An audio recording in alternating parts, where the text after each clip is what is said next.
Hi everyone, it's time for this week's Q&A. I finally got a lamp so you can actually see me this week. I'm also wearing a Snuggie, just FYI, it's a little cold in my office. So let's just dive in. Have you tried zeolite? So zeolite, also known as TRS, I have not tried it. I will not try it because and I'll do a post on this soon. First of all, I think it's a load of crap most of the time. And second of all, I've seen it take my clients' hemoglobin levels really low. So they've gone from like 11 to 7, and that's not good. So just based on that alone, I do not recommend it. If someone has low ceruloplasmin but high iron, is there harm in having liver daily for a few months? So it depends how high the iron is, but generally speaking, liver is going to be great for getting that ceruloplasmin up. So I would use it as a tool and not worry about the iron that it contains, but use it for the copper and the vitamin A that it contains. It can be really, really, really effective. So I personally would not see an issue with that. Is safflower oil okay in vitamin E supplement, or do you only recommend sunflower? I recommend whole food and safflower, if it's a safflower derived vitamin E, that's okay. Just see how you feel because some people don't do well on different derivatives. So if you feel weird, then try a sunflower one. If you feel weird on that, try an MCT based one. So it's all about finding the right one for you. Can you touch on the zinc to copper ratio? Is it super important to pay attention to? So yeah, the zinc to copper ratio is a little important because it'll show us if zinc is high, usually copper will be low because they share the same receptors. So the ideal ratio is around for a hair tissue mineral analysis, and you have to take that with a grain of salt because, like I mentioned, I think in last week's Q&A, the valences for copper, there's several, so it's not the super most accurate thing to look at, but it should be in a ratio of 6.5 to around 10, and that's like a generally speaking good range for zinc to copper, but again, it's not super accurate, so I usually like to look at the full Monty for this, and that range is about 1.2 to 1.3. So but, I'm not going to say like go take a copper supplement if you're low in copper, or go take, or if the ratio is off, or like go take a zinc supplement if the zinc ratio is off. That's not how it works. So, how you act upon the results is important. And I usually look at other things and prioritize other things first above that. So it's important, but it's not like, you have to get it in a perfect range because there are more important things that will eventually have that like kind of take care of itself, if that makes sense. Thoughts on how long to space weaning and next pregnancy? So I would treat this time. So depending on when you're going to stop weaning, I would basically do another whole preconception prep before you try to get pregnant with your next child because breastfeeding is very, very depleting. And an easy way to kind of figure this out, if it's been depleting you, is if you develop your own health problems, for example, like cavities. And it's really hard for a lot of women to get adequate nutrition while breastfeeding because they're just so tired. They're, catering to this, new beautiful human that they have in their life, and they're putting themselves second. So their own nutrition takes kind of a back seat, and it can manifest in different ways. So I would highly recommend doing a pre-pregnancy prep once you're done weaning, and giving your body time to recover, not only nutritionally, but physically as well, so that you can go into your next pregnancy really replenished, and it can ensure it's kind of, doing a preconception prep in between children is kind of ensuring an insurance policy for the health of the next child as well. It's super, super important, not only to your health, but the health of your next child, because that's really where we start to see changes in health. Their vision gets worse, their teeth, their mouth formation, their facial structure, which can really impact how they breathe, their sinuses, which can affect their central nervous system and how they function and react emotionally. So it really goes deep, and giving yourself time to recover in between. If you were going to do a preconception prep for your first child for like a year and a half, which is highly recommended, even longer is better. The more time you can give your body to recover, because it's irreplaceable, the better off you're going to be for your next pregnancy. So those are just my thoughts. Good luck. Thoughts on nursing while pregnant. I would definitely say listen to the previous question for reasons why you should wait and not do it. I think nursing while pregnant is, maybe this is too dramatic, but I think it's quite dangerous, not only to the health of yourself, but also it kind of compromises the health and nutrition of all three of you. Not just you, but now there's 3 people in the picture instead of 2 people in the picture, humans. And so you have to think about like how much resources that requires, and it's virtually impossible to keep with the pace that requires. So highly recommend taking time to replenish in between children once you're done breastfeeding as well. So those are my thoughts. Best of luck to you. How much per week is liver optimal? So how much liver should you get per week? I would say generally speaking, 2 to 4 ounces at least 2 times a week. Relieving migraines during menstruation. So that's a good question. What I mostly see is an imbalance in blood sugar or an imbalance in electrolytes. So making sure you're balancing your blood sugar. Always eat protein and carb together, never alone, and make sure you're getting plenty of minerals. So make sure your carbs include like juices, fruits for potassium. Make sure you're getting plenty of salt in your diet. Consider a magnesium supplement if you need to. So those are kind of the things that I would think about. I should also mention that me and the Preconception PT are coming out with a free guide on creating cycle awareness, and there's a couple of tips for like replenishing electrolytes in there. So keep an eye out for that. Gluten-free pasta or high-quality gluten pasta. I honestly eat both all the time. I have a couple in my rotation. So if I'm going to eat regular pasta, it's going to be from durum wheat, non-fortified. And if I eat gluten-free pasta, I'll look for like rice pasta usually. So it really depends on how you tolerate gluten. If I try not to have too much gluten, so like multiple glutinous things daily. But I do have it a couple times a week because it really works for me. So it depends how you do on gluten. It depends really what you like, and it doesn't hurt to indulge as long as it works for you. So do what you like depending on that. Should we eat more calories in luteal phase, and what sorts of foods should we be eating, please? So this will all be answered in the free guide that's coming out with the Preconception PT. Generally speaking, our caloric needs do increase in the luteal phase if we've ovulated. That said, what you should be eating, it really shouldn't be any different than what you're eating during the rest of your cycle. You may find that you need a few more carbs. You may find that you need a few more electrolytes. What you should be eating, I'm not one of those people that believes in like sinking your food to the moon and all that stuff, like only eat beans in this week and only eat salmon in this week. I think that's a load of bull crap. You should just be consistently fueling yourself with the same nutritious foods.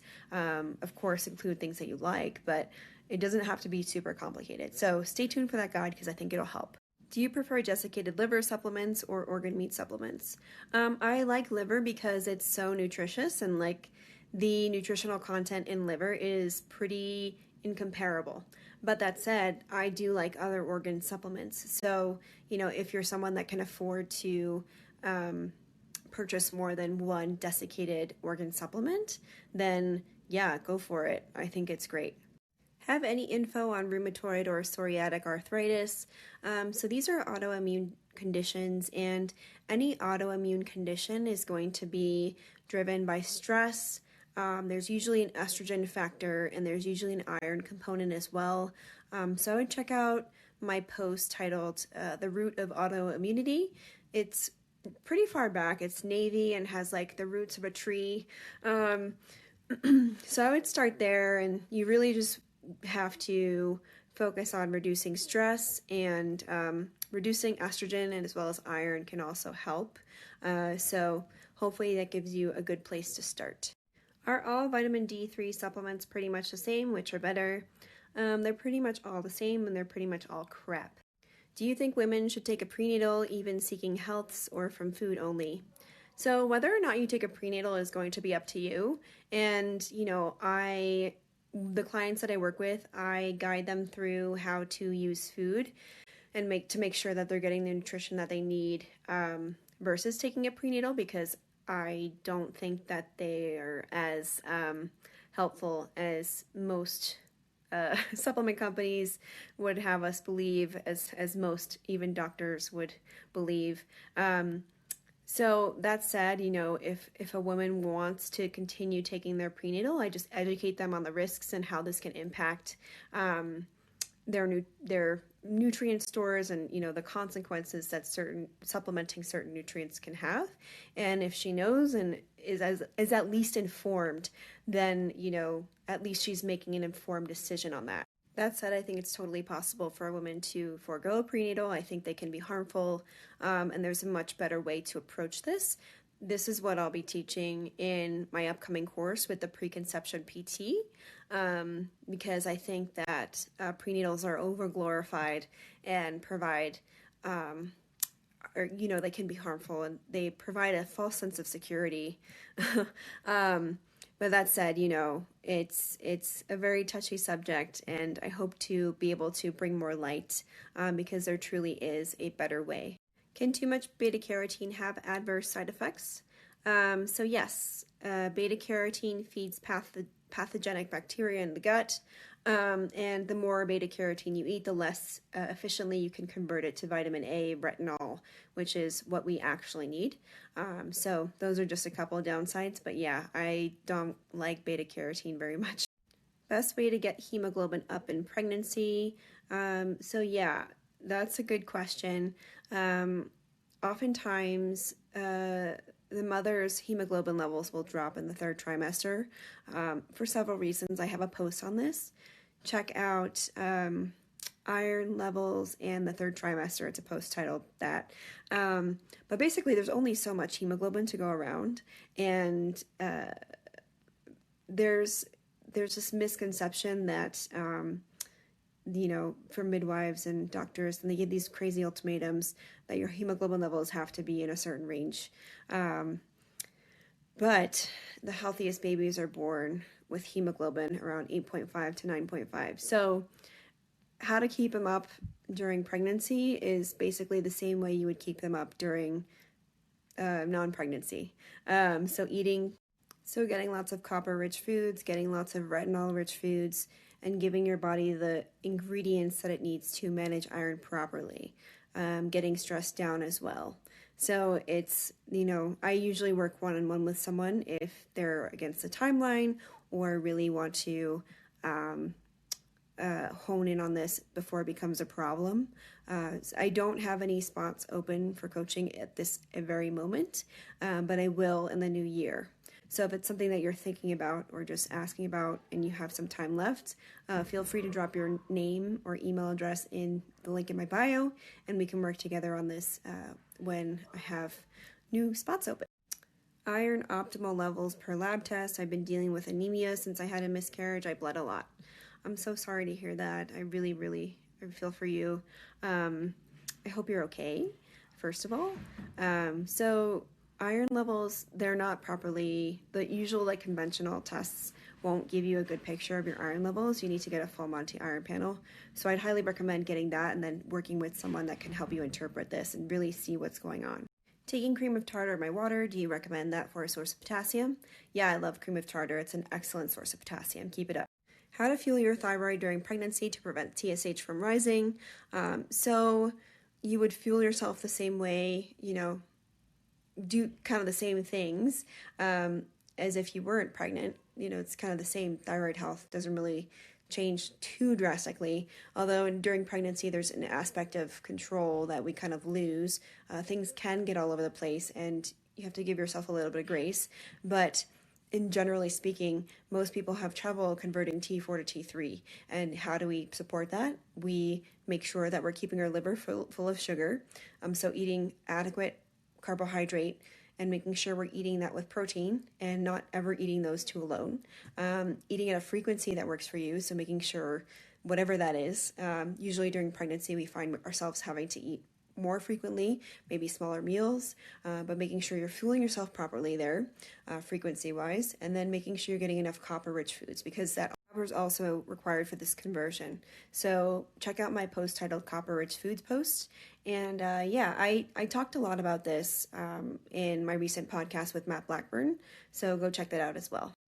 Thoughts on liver consumption during pregnancy. So liver is a little bit of a demonized food for pregnancy, but honestly, it's one of the most, if not the most, nutrient dense and amazing fertility foods and baby building foods. So I love it. How you eat it, that's up to you. Just make sure if you do eat it raw, you're freezing it for 2 weeks. Otherwise, I love eating liver with as like a pate on toast in the morning with my eggs. Is PMDD caused by estrogen dominance? So PMDD is kind of like a more extreme version of PMS, and it's really debilitating. So if you're experiencing this, I really feel for you. And hopefully, some of these tips can help. But generally speaking, yes, it's caused by a lack of progesterone. And so estrogen dominance is when the ratio of estrogen to progesterone is too high. And so the ratio is off, the balance is off, and there's not enough progesterone to outweigh the estrogen. And so in PMDD, it just affects the person so much harder.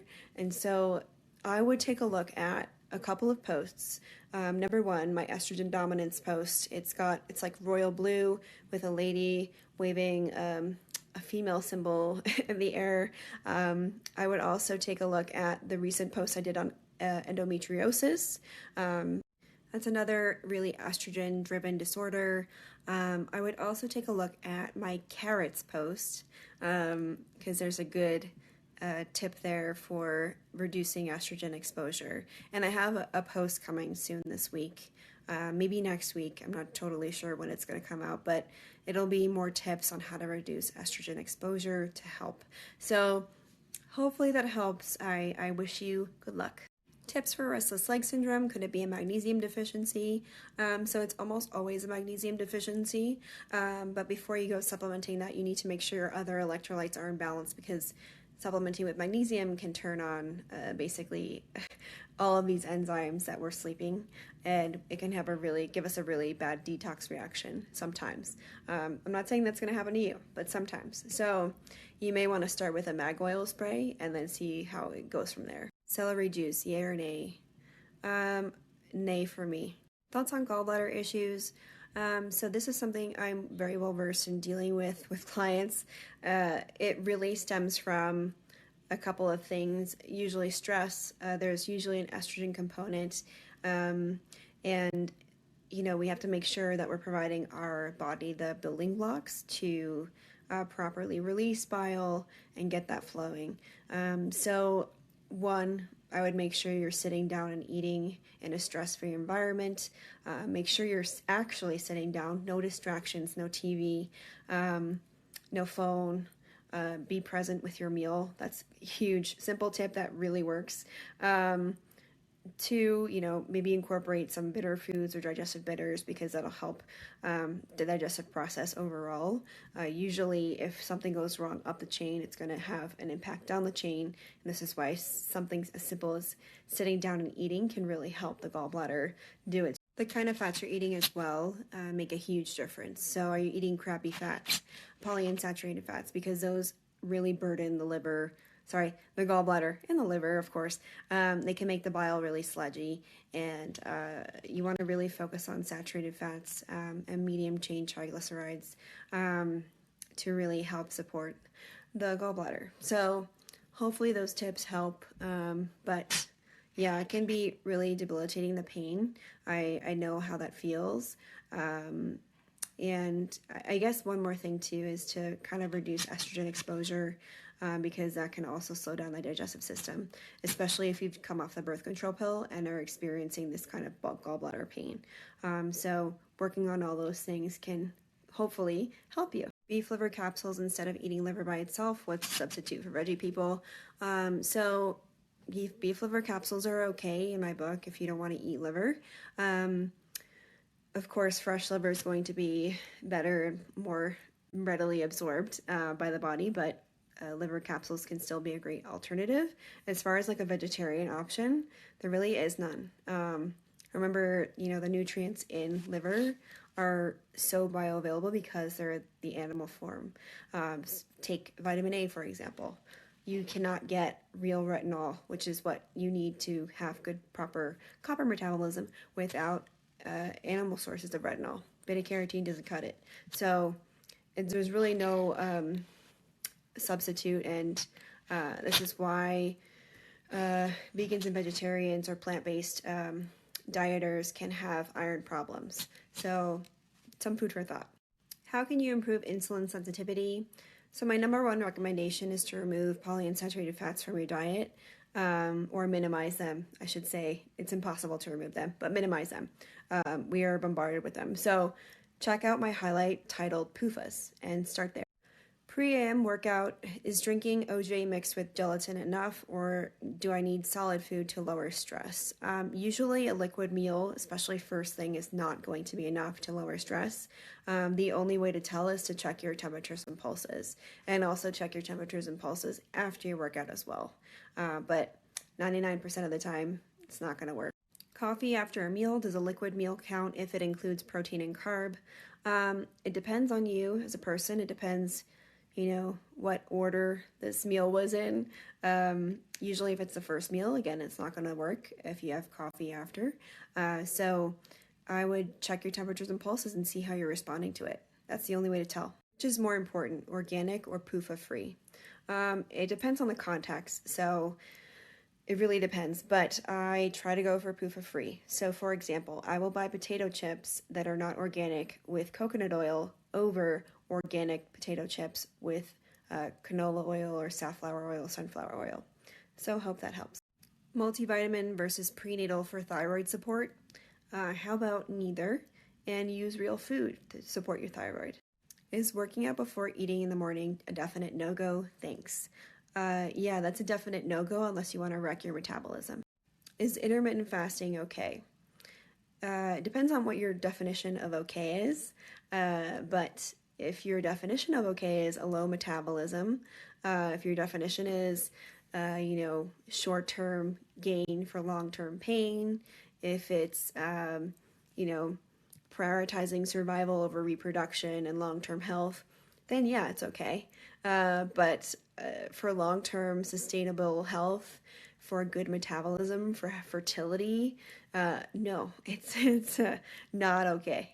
To understand more about how fasting really impacts the body, I would check out my post titled Intermittent Fasting Basics. It's a little further back, but it's like bright red with white, and it has a window in it. Is orange skin from 1 to 2 carrots per day indicating hypothyroid? I had to stop eating them. Yeah, it's probably, your metabolism isn't fast enough. Your thyroid function's not strong enough to handle the conversion from beta carotene to retinol, so it's building up. I would probably stop them and switch it out for bamboo shoots, well-cooked mushrooms, or raw apples in the meantime to really continue getting the benefit of the carrots. I'm assuming it's for endotoxin and estrogen detoxification. And until you get your metabolism up, then, try again in a couple months and see how it goes. Can vitamin A from 6 beef liver caps per day build up to toxic levels, ancestral supplements? No, that's not a big enough dose for vitamin A toxicity to occur. But I will say, if you are getting other sources of vitamin A, specifically synthetic sources, then that plus the vitamin A from beef liver caps can potentially be toxic. It really depends on where you're getting your vitamin A from and how much. So animal sources are really, they're not a worry, usually, unless you're like eating tons and tons and tons of liver all day. But just that, and if you don't have any other synthetic sources coming into your diet, then it's not really a problem. Thoughts on fermented cod liver oil? I'm learning about PUFAs, but Weston A. Price Foundation's recommends fermented cod liver oil. Yeah, fermented cod liver oil is really gross. I would check out the book called Hook, Line, and Stinker by Kayla Daniels.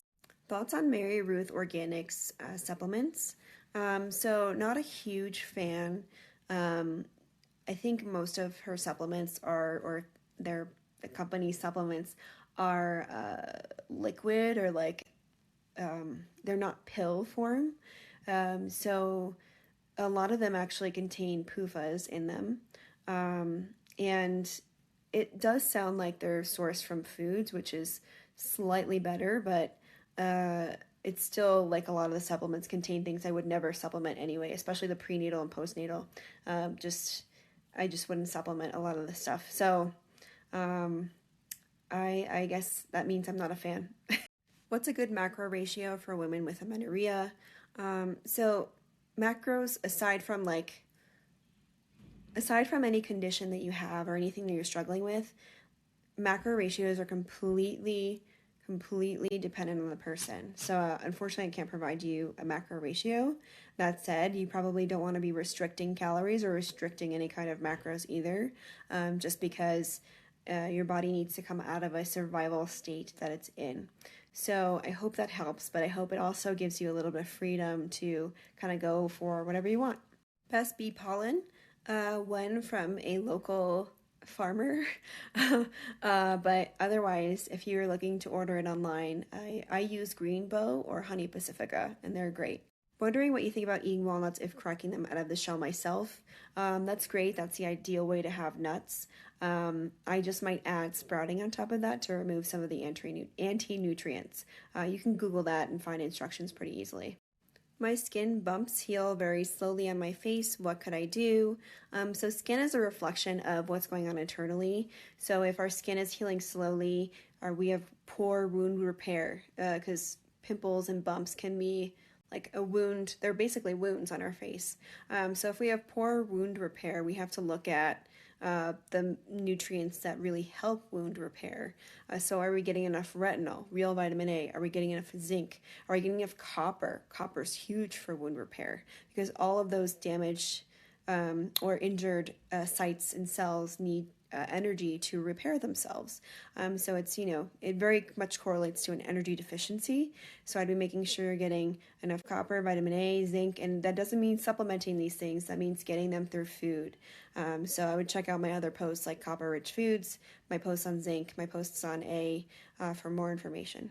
Do you think grains are harmful to every individual? I feel like I tolerate them well. Yeah, I don't think that they should be overconsumed, but I personally tolerate them very well, and I have them pretty often, a couple times a week. I love me some pizza. I love me some fresh sourdough bread. I love some cereal. I love some rice. I love some good sprouted oatmeal. Love it. So that said, it really depends on you as a person and how you tolerate them. If you tolerate them well, then there's no reason to not incorporate them into your diet. But if you're eating them like every day for every meal, then that's something to consider because you're missing out on other nutrients. Because, you could be sort of having other nutrient-dense foods in their place and they don't provide too much nutrition versus like a potato or something like that, or fruits, which are so nutrient-dense. So do we need to do anything special during pregnancy in terms of nutrition?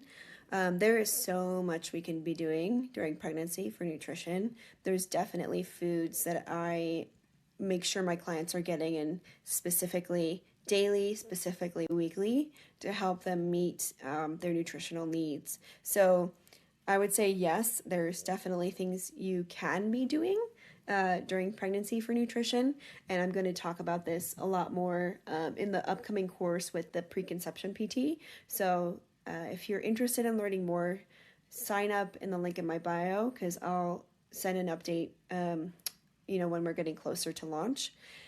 And just stay tuned. Pros, cons, effects of staying on an SSRI while TTC and pregnancy, Cipralex. Yes, so there is a lot of evidence that shows that that connects SSRI use prior to pregnancy and during pregnancy to autism. There's a really high risk for autism when you're on this drug. So that said, it's a very complicated conversation you need to have with your doctor because, of course, you're probably on that for a very specific reason, and to come off of it will also be a risk in a different way. But it's if we're talking about the effects on the potential the growing fetus, there's a very, very high risk of autism. So that I hope that gives you something to consider and something to spark a productive conversation with your doctor. Exclusively breastfeeding and any tips to help my body continue thriving as it can be an overall stressor. So good for you. Congratulations. That's awesome. So my recommendation would just be to eat nutrient-dense foods, eat as much as you can. Now is not the time to try to lose any weight. It's about just embracing the journey, giving your body the time and space to heal, but also continue being this growth providing platform for your child. And sometimes honestly the energy needs are quite higher after you give birth and during breastfeeding than they are even during pregnancy. So make sure you're eating. Just eat, balance your blood sugar, make sure you're getting mineral rich foods, make sure you're getting vitamin rich foods, eat tons of organ meats, and yeah, keep on going, girlfriend. Top 3 to 5 must-haves in everyone's diet. That's a very good question. So I'm going to say these in no particular order. Let's see how this goes. Liver, oysters, bone broth, raw milk or some kind of raw dairy, and eggs. So those are all amazing nutrient-dense foods. And they're all animal foods too. I wonder why. Recommendations after an unexplained fertility diagnosis. So first of all, I'm so sorry you're going through this. It's very hard to have to go through something like this. My first thing would be that diagnosis isn't good enough. So I would be searching for answers in other places. An unexplained fertility diagnosis is not a good enough answer to me. It's not a good enough answer to me. So I would be trying to figure things out on my own, maybe working with a practitioner. If you're seeing a conventional doctor, maybe going to a naturopath or some other type of person with a different perspective and get a second opinion. Because honestly, that's just not a good enough answer for me. And there's always a reason. So from there, trying to get some answers and then making proactive steps, create proactive habits to really get yourself back into balance. And from there, you can start to really heal and find fertility again. So it's not that unexplained fertility diagnosis is kind of BS to me. You're not a broken thing. You're just likely imbalanced in some way, shape, or form. And the idea is to find the imbalance so that you can fix the imbalance, get back into balance, and really get what you deserve. So hope that helps. How to take stress off my liver? Keep it fueled with sugar. Is some spotting, cramping during ovulation a sign of estrogen detox?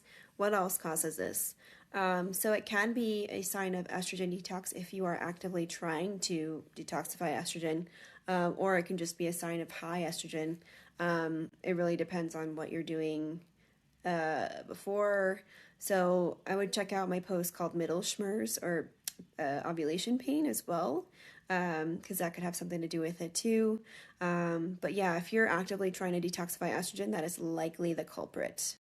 Can vitamin E cause acne at the beginning? If so, does it go away? Yeah, it can cause acne because it's kind of detoxifying in a way. It mobilizes, it's metabolic.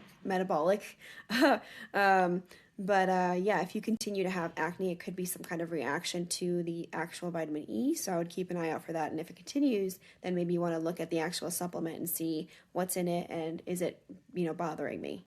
Low hormones but high cholesterol. Why is my cholesterol bound up? So this is usually a thyroid deficiency and also an iron overload issue as well. Either one's a possibility. Getting your metabolism up is going to help you utilize that cholesterol much more efficiently. So I would start there and, try to. Statins are not going to solve the underlying problem. So really, it's just about getting your metabolism up and addressing the iron overload. And from there, the body will start to lower the cholesterol naturally. But higher cholesterol is a much better thing than low cholesterol. So either way, it's not the worst thing in the world. Do smoked slash or canned oysters have the same nutritional value as raw oysters? Yeah, they're going to be about the same, except you're not getting like the enzymes that would be in like a live oyster, raw oyster, but it's still a really excellent option, especially if you're in a landlocked state. I would just keep in mind that a lot of them are soaked in like PUFAs, so try to find one that's monounsaturated fat or just water. And yeah, rinse them off if they are in PUFAs. But they're a really excellent option. So keep eating them.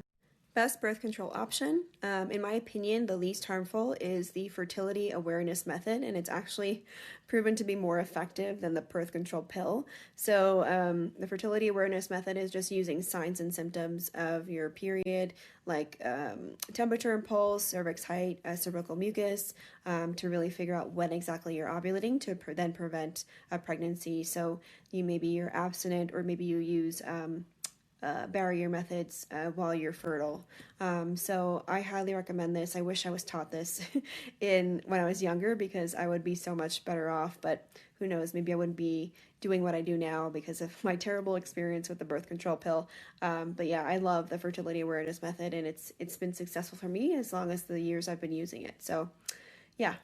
Where can I buy your ebooks? Books. So I don't have any yet, but I have a free guide coming out, I think next week. Don't quote me on that, but it's probably going to be next week.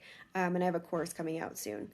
As far as like a book or ebook, I haven't really thought about that, but if it's something that you guys are interested in, let me know, because I want to support you with whatever resources you think would be helpful. So let me know. I'd love to see. And yeah, maybe in the future you'll see that. Exogenous or endogenous culprits for acne: getting pimples, ample retinol, copper, magnesium, and zinc. So I would look up blood sugar. That's going to be huge for staving off any acne, but also hygiene. So looking at your pillowcases, how frequently are you washing them? Your face towel, are you touching your face? What's touching your face during the day? Do you have like headphones that touch your face, hair? So making sure that you're taking care of all of those, and then just seeing if there's any other irritating foods that you might be eating that might be causing the acne as well. Those are a couple things that I would check out and kind of like test and measure. What kind of exercise is best for a woman trying to conceive?